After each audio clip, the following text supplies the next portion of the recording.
감사합니다. 오늘 우리에게 주신 말씀 사무엘상 16장 14절로 23절까지 보겠습니다.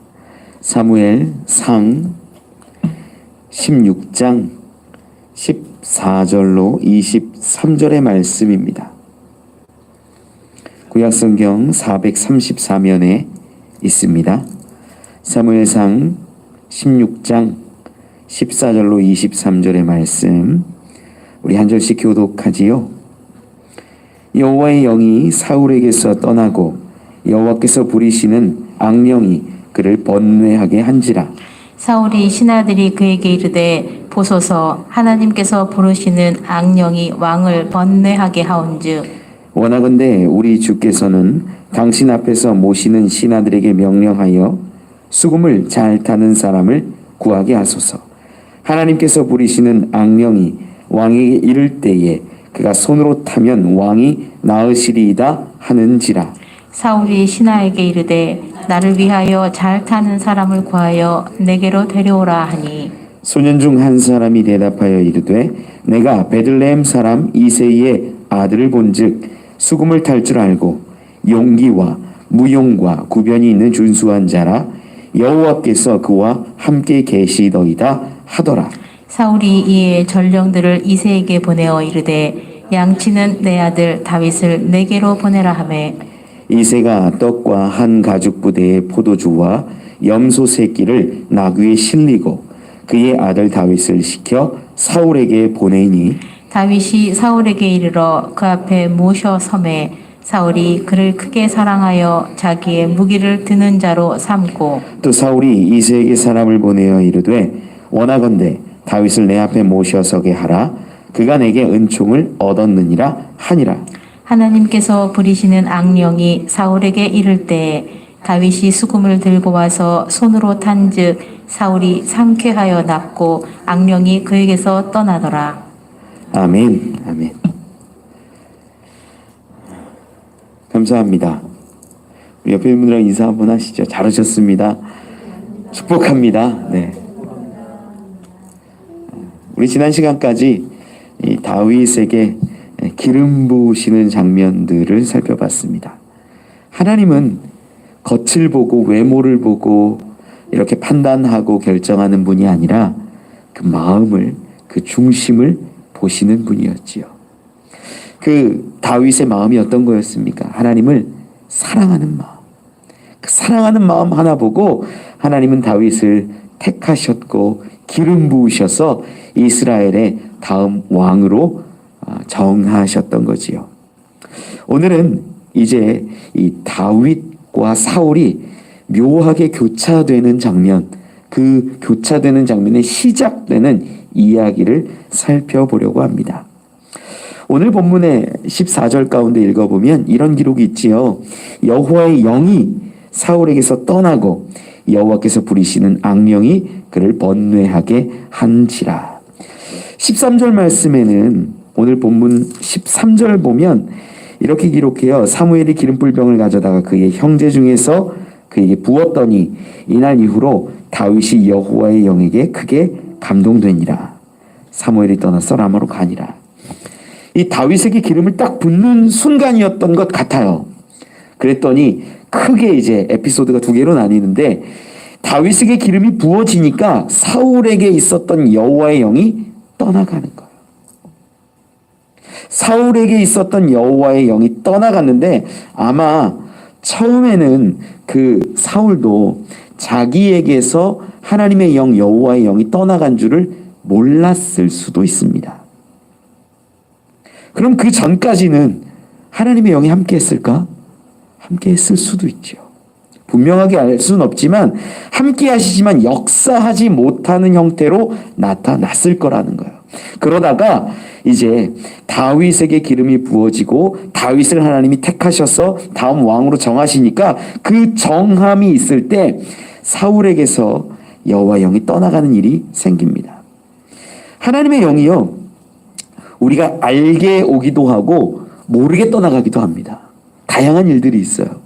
이 삼손 같은 사람도 이 사사시대에 기록되어 있는 유명한 사사잖아요. 이 삼손 같은 경우에도 이제 나실인으로서 머리에 삭도를 대지 않는 일을 했었는데, 그러다가 이제 여자의 꼬임에 빠져가지고 머리를 이제 밀게 되었을 그때에 하나님께서 떠나가신 걸 알지 못하고 싸우려고 일어났다가 힘이 없어가지고 붙잡히는 장면을 우리는 보거든요.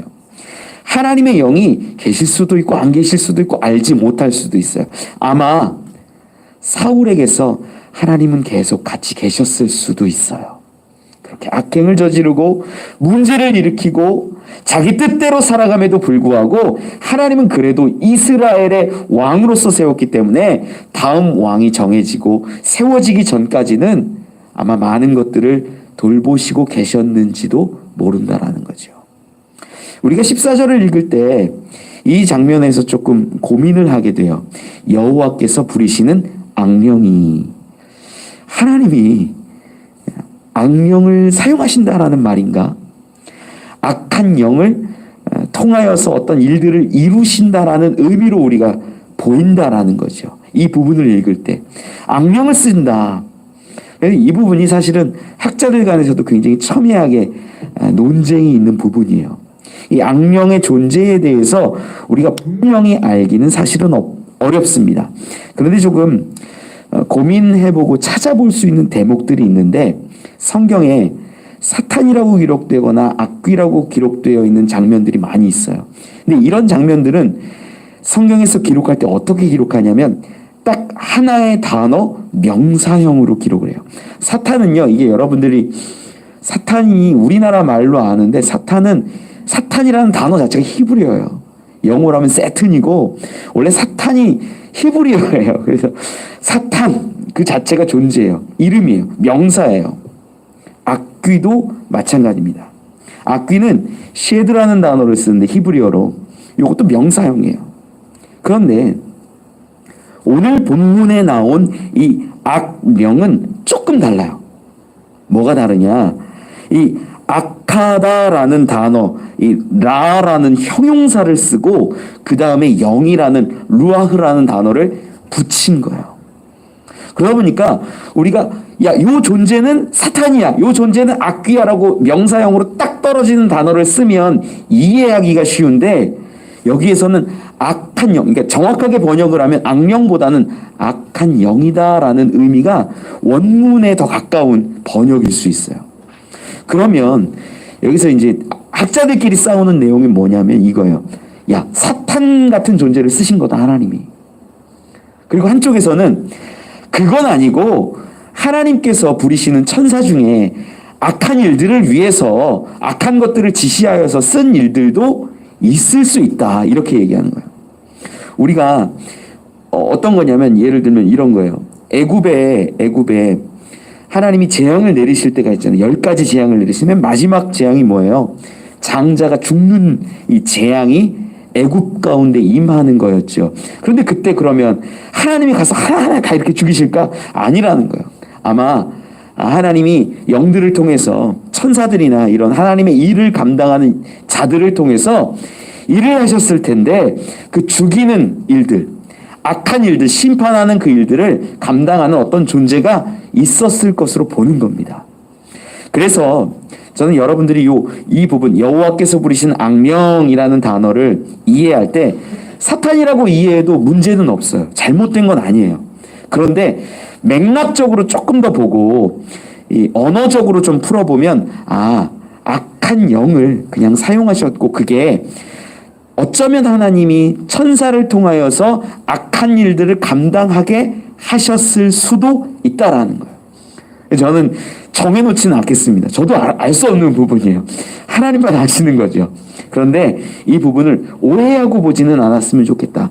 사탄을 하나님이 쓰셔가지고 때로는 사람들을 막 어렵게 하고 번뇌케 하고 그러겠다? 그건 아니에요.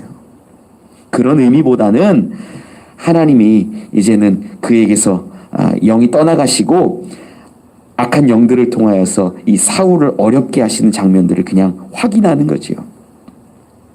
그가 번뇌했다라고도 이제 14절 말씀에 기록하거든요. 이 번뇌, 이 바트라는 단어인데 구약 성경에 이 번뇌라는 가장 이 단어가 가장 많이 쓰인 사람이 있어요. 이 사람이 욥이에요. 욥이 8번 쓰입니다. 이 단어가 번뇌했다. 다른 욥기에서는 고통이라는 단어로 이 바트라는 단어를 쓰거든요.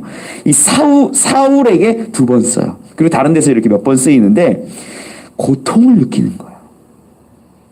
하나님의 영이 떠나가고 나니까 이 마음 가운데 악령이 찾아오기도 하고 어떤 방법인지는 알 수 없어요. 악령이 마음을 괴롭게 하기도 하고 힘들게 하고 상황을 막기도 하고 근심하게 하기도 하고 다양한 방법으로 이 사울을 괴롭히니까 고통 가운데 그가 있었다라는 겁니다. 여러분, 이러한 번뇌의 상황, 고통 가운데 있는 상황이면은 사울이 뭘 해야 될까요? 회개하는 게 맞아요. 하나님을 찾는 게 맞아요. 지금 이 번뇌의 이유가 악령이고 악령이 찾아온 이유는 뭐냐면 14절 앞에 뭐라고 이렇게 여호와의 영이 사울에게서 떠나고 하나님과의 관계가 깨졌기 때문에 악령이 오는 거고 또 악령으로 인하여서 고통과 번뇌가 찾아왔다라는 거예요. 말씀 그대로 보면 그래요. 그러면 이 번뇌와 고통을 이겨내고 회복하려면 뭘 해야 돼요? 하나님을 찾는 거예요. 하나님을 찾는 것이 회복의 방법인데 그걸 못하고 있는 거죠. 여러분, 죄악 중에 죄악이 뭔지 아세요? 가장 큰 죄. 이 세상에서 가장 큰 죄가 뭐냐면 회개하지 않는 것이에요. 우리가 누구든지 어떠한 잘못이든지 실수할 수 있어요. 잘못할 수 있어요. 그런데 회개하지 않는 것이 가장 큰 죄라는 거예요. 지금 사울은요, 하나님의 영이 떠나간 것을 아마 이쯤이면 알았을 것 같아요. 내가 번뇌하고 악령들에 의해서 마음이 영혼이 괴롭구나, 힘들구나, 고통 가운데 있구나, 근심하는구나, 이 마음을 가지면서 하나님의 영이 없구나, 이 마음을 알았을 거예요. 그러면 하나님 앞에 나와서 하나님을 찾고 부르고 회개해야지 맞는데 그걸 안 하는 거예요. 우리 요즘에 다니엘서를 강해를 하고 있는데 다니엘 가운데 이야기를 이제 쭉 보다 보면 5장에 이 벨사살 이야기가 나와요. 벨사살 이야기. 이 벨사살이 하도 악하고 나쁜 짓들을 많이 하고 하나님의 그릇 같은 거 가지고 막 포도주 먹고 막 이런 나쁜 짓들을 하니까 하나님의 손이 나와가지고 이렇게 글씨를 쓰는 장면이 나오거든요. 근데 그때 보면 성경 한번 좀 찾아볼까요? 다니엘서 5장 한번 찾아보죠. 다니엘서 5장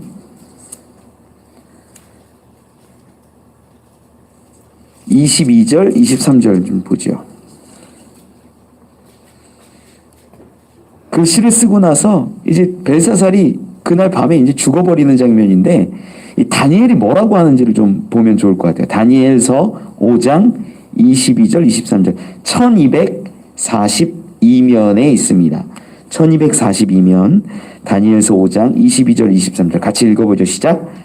벨사살이여 왕은 그의 아들이 되어서 이것을 다 알고도 아직도 마음을 낮추지 아니하고 도리어 자신을 하늘의 주제보다 높이며 그의 성전 그릇을 왕 앞으로 가져다가 왕과 귀족들과 왕후들과 후궁들이 다 그것으로 술을 마시고 왕이 또 보지도 듣지도 알지도 못하는 금, 은, 구리, 쇠와 나무, 돌로 만든 신상들을 찬양하고 도리어 왕의 호흡을 주장하시고 왕의 모든 길을 작정하시는 하나님께는 영광을 돌리지 아니한지라. 아멘. 벨사살의 악행이 이제 기록되어 있는데 22절에 뭐라고 기록하냐면 왕은 그의 아들이 되어서 이것을 다 알고도라고 그래요. 그러니까 뭐냐면 그 아버지의 왕으로부터 다 보아왔고 하나님이 어떤 분인 것도 알고 다니엘의 삶도 알고 놀라운 기적들도 다 기록을 통해서 알았던 거예요. 그런데 그의 악행이 하나님을 무시하고 하나님께 영광을 돌리지 않는 것으로 나타나요.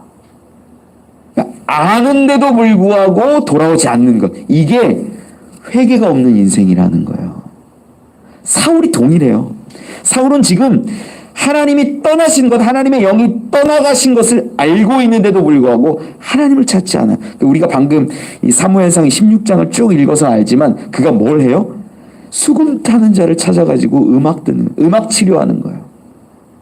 하나님을 찾아야 할 타이밍인데, 하나님을 찾고 하나님 앞에 회개해야 될 시점인데 그는 다른 방법을 쓰고 있다라는 거죠. 이게 그의 죄 중에 죄였다라는 겁니다. 다시 오늘 본문으로 좀 돌아와서 보면 우리 15절 16절 말씀 같이 한번 읽어보죠. 시작. 사울의 신하들이 그에게 이르되 보소서, 하나님께서 부리시는 악령이 왕을 번뇌하게 하온즉 원하건대 우리 주께서는 당신 앞에서 모시는 신하들에게 명령하여 수금을 잘 타는 사람을 구하게 하소서. 하나님께서 부리시는 악령이 왕에게 이를 때에 그가 손으로 타면 왕이 나으시리이다 하는지라. 아멘. 지금 신하들은요, 이 왕이, 사울 왕이 단순한 스트레스나 신경쇠약이나 이런 것으로 인해서 번뇌하고 힘들어한다라고 말하지 않아요. 분명히 저들은 알고 있어요. 어떤 문제라는 걸요? 하나님께서 부리시는 악령이 왕을 번뇌하게 하온즉, 지금 이 사울이라는 왕이 번뇌하고 고통 가운데 있는 이유를 분명히 신하들이 얘기해주고 있는데, 이건 하나님이 부리시는 악령이 사울 왕을 번뇌하게 하고 힘들게 하고 고통 가운데 던지는 것입니다 라고 설명해 주는 거예요. 지금 분명히 보면 신하들은요, 이게 영적인 문제라는 것을 알고 있어요.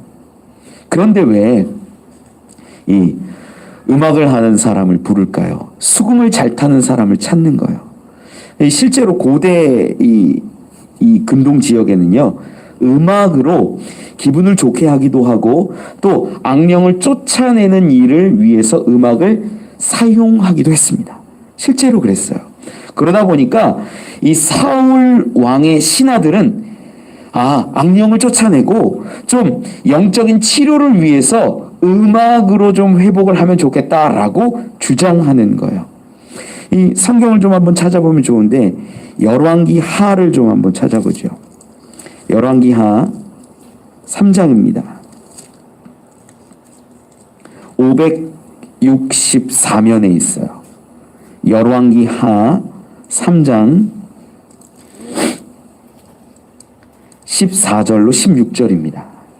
열왕기 하 3장 14절로 16절 564면 우리 같이 한번 읽어보지요. 시작. 엘리사가 이르되 내가 섬기는 만군의 여호와께서 살아계심을 두고 맹세하노니 내가 만일 유다의 왕 여호사밧의 얼굴에 봄이 아니면 그 앞에서 당신을 향하지도 아니하고 보지도 아니하였으리이다. 이제 내게로 검은 고 탈 자를 불러오소서 하니라. 검은 고 타는 자가 검은 고를 탈 때에 여호와의 손이 엘리사 위에 있더니 그가 이르되 여호와의 말씀이 이 골짜기에 개천을 많이 팔아 하셨나이다. 아멘. 엘리사가 어떤 하나님의 음성을 듣고 이 선지자로서의 역할을, 이 개천을 많이 팔아 이 이야기를 전하는 장면인데, 그때 하나님의 말씀을 듣기 위해서 누구를 불러요? 누구를 불러요? 검은 고 타는 사람. 우리나라의 검은 고랑 다릅니다, 여러분. 우리나라의 검은 고 생각하시면 안 돼요. 그거랑은 달라요. 그런데 지금 엘리사가 하나님의 말씀을 듣기 위해서 찾았던 사람이 검은 고 탈 사람이었대요. 음악 가운데 하나님이 역사하시기도 하고 영적인 어떤 교제함이 일어났다라는 것을 그 문화 가운데 우리가 확인하는 거예요. 엘리사도 그렇게 했다는 거죠. 지금 그러면 지금 사울의 왕, 그 신하들도요, 이것이 영적인 문제고 이 영적인 문제를 해결하기 위해서는 뭐가 필요하다? 음악으로 그 영적인 문제를 다스리고 악령을 쫓아내고 하나님의 뜻을 조금 이렇게 얻는 방법을 찾아봅시다라고 주장하는 겁니다. 여러분, 정신적인 어떤 고통이나 영적인 아픔이 있을 때 우리는 어떻게 해야 되냐면요, 요즘 시대는 예전하고 많이 다르잖아요. 마음의 아픔, 정신적인 아픔도 다 이해해 주거든요. 그래서 우리 가운데도 그런 사람들이 있으면 정신과 갈 수 있고요. 치료 받을 수 있고 약 먹을 수 있습니다. 그것들이 우리에게 도움이 될 수 있어요. 그런데 이거 하나를 기억하셔야 돼요. 마음의 병, 정신적인 문제가 있을 때 그러한 이 의학적인 도움을 분명히 받고서 우리가 좋아지는 것도 있지만 근본의 문제는 하나님과의 관계가 회복되어야 한다라는 거예요. 이게 없으면 잠시 좋아지는 것처럼 보이는 것 뿐입니다. 우리가 분명히 알아야 돼요. 우리 존재는요, 육신으로만 만들어진 것도 아니고, 혼만 있는 것도 아니고, 영만 있는 것도 아니에요. 모두가 다 있어요. 그러다 보니까 서로 연결되어서 살아가는데, 마음이 힘들면 영혼도 죽고, 육신도 아파요. 육신이 아프고 너무나 힘들어지면, 마음도 어려워지고, 영혼도 점점 쇠잔해집니다. 그러다 보니까 의학적으로도 우리가 도움을 받아야 되고 동시에 온전한 회복을 위해서라면 하나님 앞에 나아오는 모습이 필요하다라는 거예요. 지금 사울도 사실은 이 상황에서 하나님을 찾고 말씀 앞에 서고 회개하는 모습이 필요한데 그걸 하지 않고 있다라는 거지요. 말씀을 좀 계속 보죠. 17절, 18절 말씀입니다. 본문으로 돌아와서 17절 18절 시작.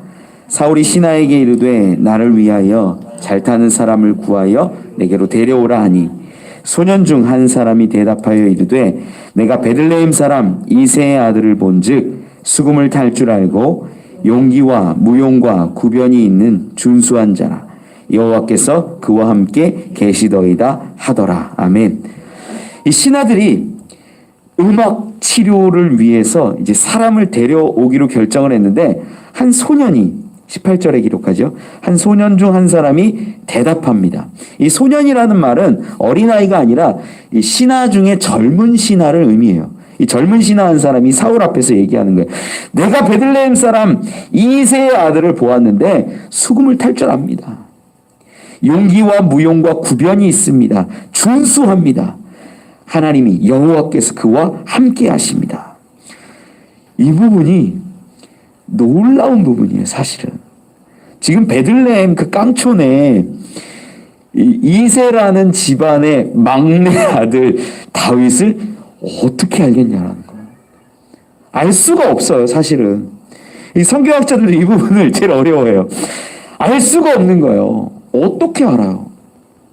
그가 용모가 뛰어난 것도 아니고 아직 어리고 소년에 불과해요. 그가 하는 일은 뭐예요? 양치기였어요. 드러나지 않는 삶을 살았어요. 그리고 우리가 지난 시간에도 보았지만 그가 사무엘에게 기름 부음 받을 때 모든 가족들에게 모든 사람들 앞에서 보여진 것 같아요? 아니었어요.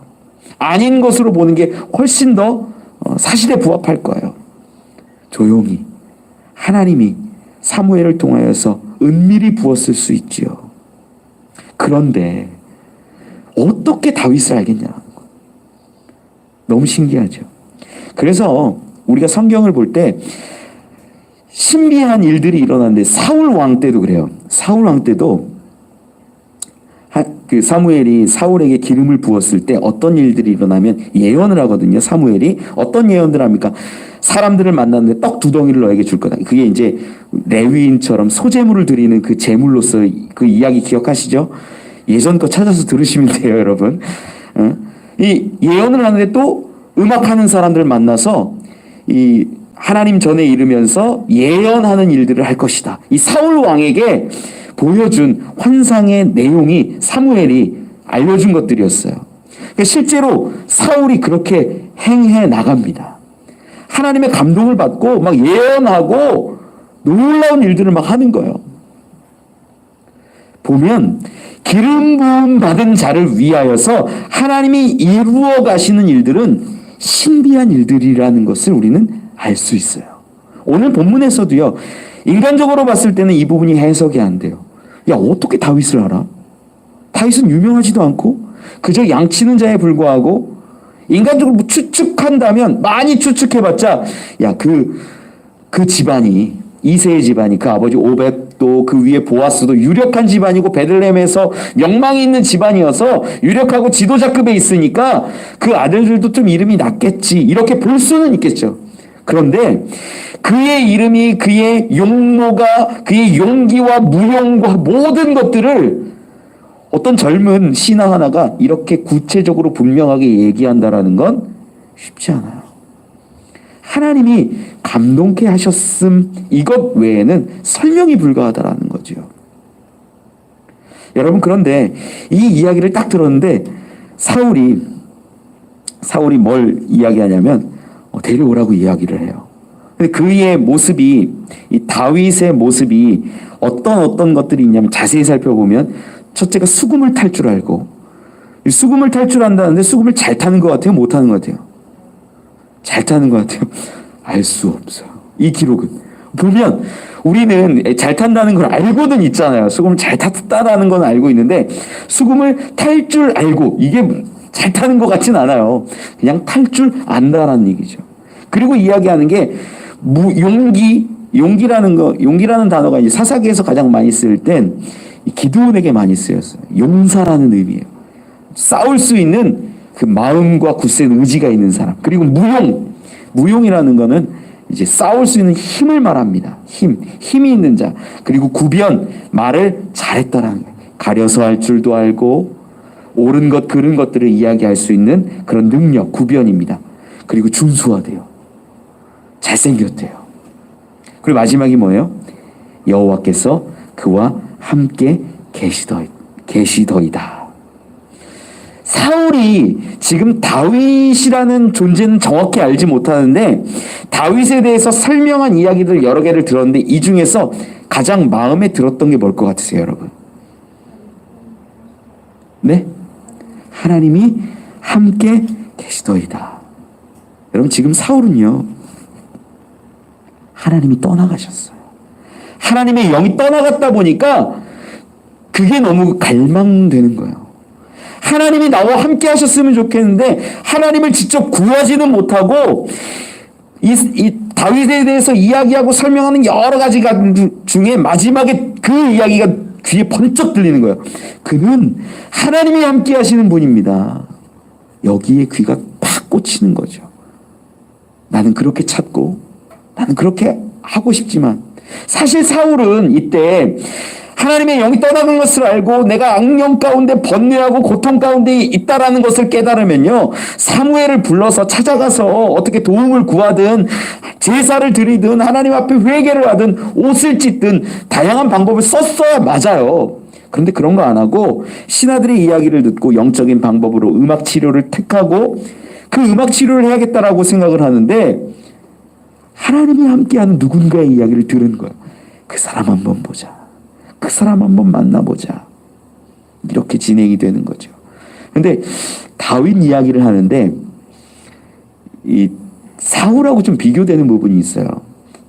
지금 다윗에 대해서 이야기하는 수금 타고 용기, 무용, 구변, 준수하고 하나님이 함께 하신 6가지가 딱 박자가 맞는데 한 가지 기록하진 않아요. 뭐냐면 키에 대해서 말하진 않아요. 키요. 사울은 키가 다른 사람이 어깨 정도에 있었다라고 기록을 해요. 그게 사무엘상 9장하고 10장하고 2번 나와요. 사울의 키에 대해서 2번이나 언급하고 있는데 다윗에 대해서는 키를 얘기하지 않아요. 아직 소년이기도 하겠지만 키가 크지 않다라는 거예요. 실제로 이 이스라엘이나 이런 전장에서 싸움을 하는 사람들에게 키는 굉장히 중요합니다. 골리앗에 대해서도 이야기할 때 가장 먼저 표현하는 게 키예요. 존재인 거예요. 이 전장에 나갔을 때 키가 작냐 크냐 이것 가지고 그가 큰 용사구나 작은 용사구나라는 것들을 대번에 알아채지요. 그런데 지금 다윗이라는 존재는 어떤 존재냐면 외적인 거 괜찮아. 용기도 있고 무용도 있고 구변도 괜찮고 준수하고 그런데 키는 작아. 키는 작을 수 있어. 키에 대해서 얘기하지 않아. 좋은 것도 있고 안 좋은 것도 있어요. 사울이 볼 때 그의 장점도 있고 단점도 있어요. 그런데 가장 중요하게 보는 것은, 가장 끌렸던 것은 하나님이 그와 함께 하시고 있었다라는 것. 이거에 끌리는 거예요. 그래서 부르는 거죠. 여러분, 우리도 분명히 알아야 돼요. 겉으로 좋아 보이는 것들이 있어요. 또 우리 가운데 지금 다윗의 키가 작은 것처럼 이 뭔가 부족해 보이는 것들이 있을 수 있어요. 그런데 가장 중요한 건 하나님이 우리와 함께 하신다라는 그것입니다. 여러분, 우리 이렇게 성도님들 다 보면요, 장점도 있고 단점도 있고 좋은 것도 있고 부족한 것도 있고 연약한 것도 있고 강점도 있고 능력 있는 자도 있고 허약한 자도 있고 다 다양해요. 그런데 그 가운데 가장 중요한 것 하나를 꼽자라면 하나님이 그와 함께 하시는가, 이것이 가장 중요하다라는 거예요. 사울도 아마 그것에 끌렸을 거예요. 지금 이 수금을 탄다라는 건요, 우리가 음악이라고 얘기하는 게 아니에요. 음악이 아니라 영적인 치료라는 것들을 배경에 깔고 가는 거예요. 그래서 여러 가지 모습이 있지만 그 중에 하나 찾자면 하나님이 함께 하시는 것, 그것에 마음이 확 끌리니까 다윗을 찾고 있는 거죠. 다시 말씀 돌아와서 19절 말씀 한번 읽어보지요. 시작.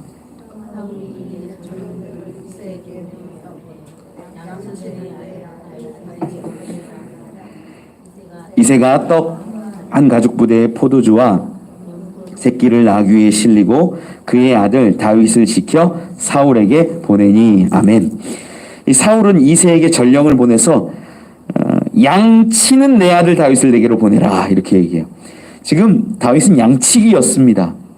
그리고 양치고 있었는데 이새가 그 전령이 전한 소식을 딱 들으니까 뭘 하냐면 떡과 이 포도주 한 가죽 부대와 염소 새끼를 실어가지고 다윗을 보내는 거예요. 자, 만약에 다윗이 기름 부음을 받았다라는 것을 알았다면 지금 사울 왕이 있는데 기름 부음 받은 자는 왕으로 세워질 수 있는 자거든요.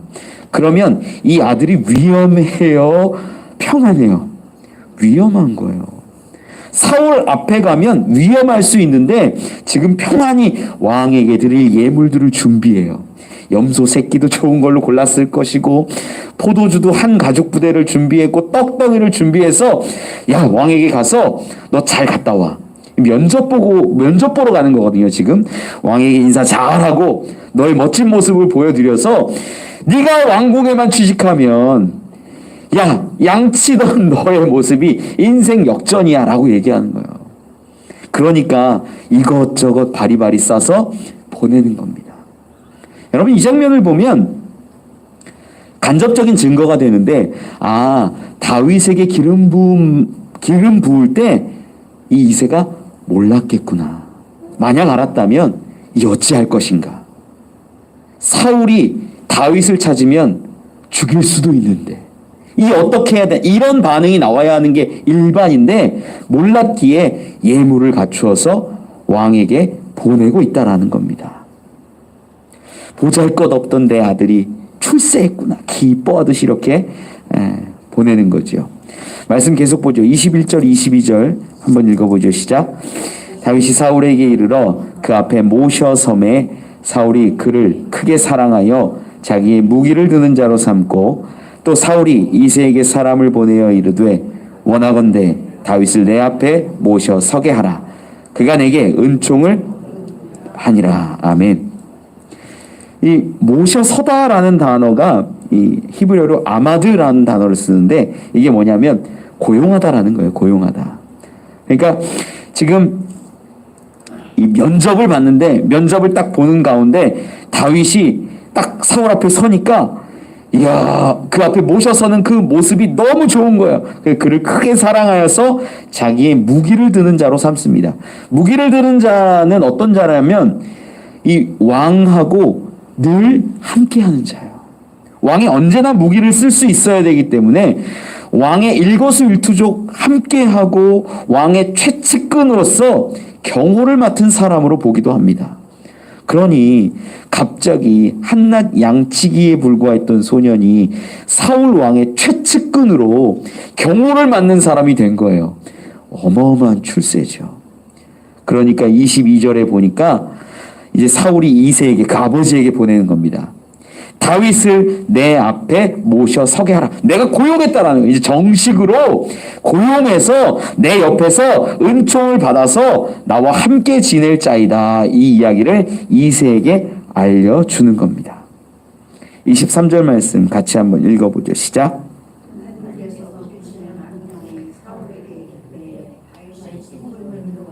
손으로 탄즉 사울이 상쾌하여 낫고 악령이 그에게서 떠나더라. 아멘.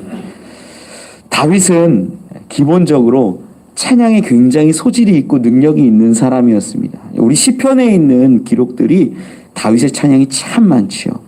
아마 시편에 있는 기록처럼 하나님을 찬양하기도 하고 하나님을 노래했을 수도 있습니다. 그런데 그렇게 찬양을 하고 노래하고 연주를 했을 때 어떻게 일들이 일어나냐면 사울이 상쾌하여 낫고 악령이 그에게서 떠나더라라고 기록합니다.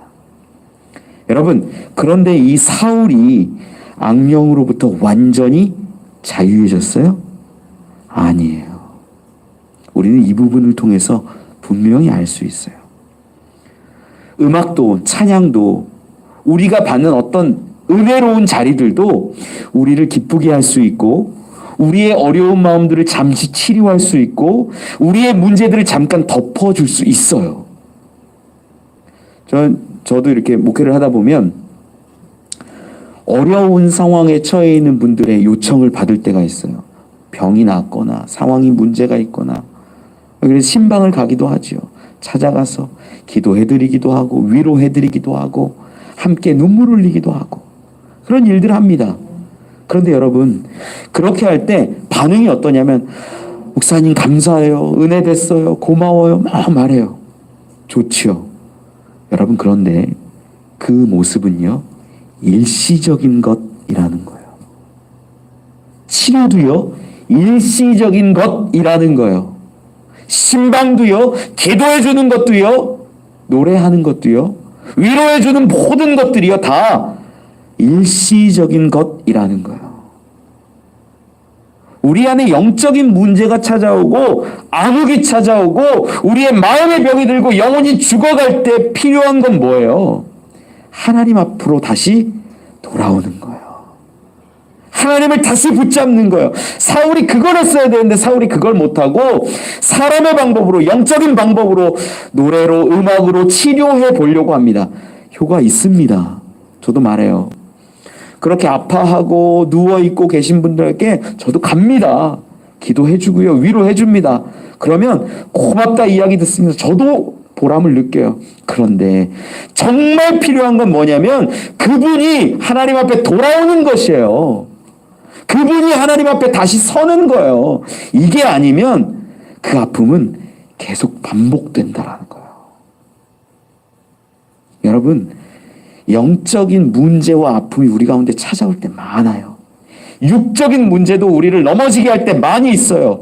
그 온전한 회복은요 어디에 있냐라면 물질에도 있는 거 아니고 의학에도 있는 거 아니고 위로에도 있는 거 아니고 기도에도 있는 거 아니고 찬양에도 있는 게 아니라 그 사람이 하나님 앞에 온전히 서서 회개할 거 회개하고 하나님 붙잡고 나아가는 것, 그때 하나님과의 관계가 회복되면 그 존재가 회복된다라는 것입니다.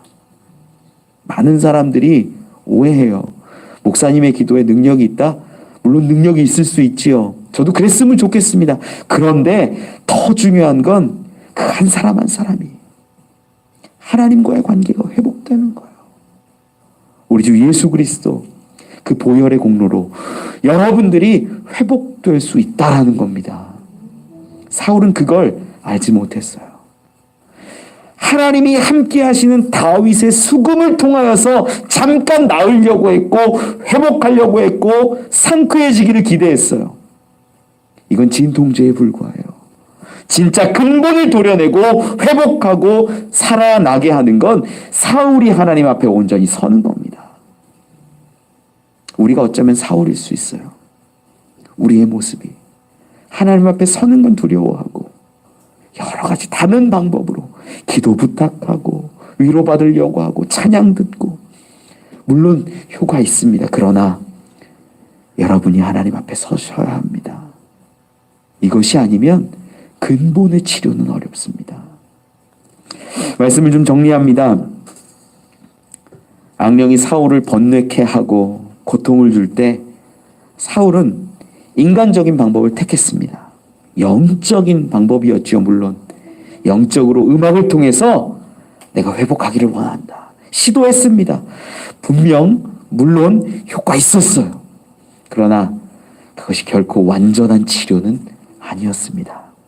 완전한 치료는 그가 하나님 앞에 돌아와 회개하고 서는 것 아니겠습니까? 하나님의 영이 떠나갔지만 하나님 앞에 온전히 나아오는 것, 회개하는 것, 말씀 앞에 서는 것, 그것이 하나님과의 어그러진 관계를 다시 회복하는 길인데 사울이 알지 못했던 것이지요. 여러분들이 하나님 앞에 서려고 애쓰고 치열하게 도전하십시오.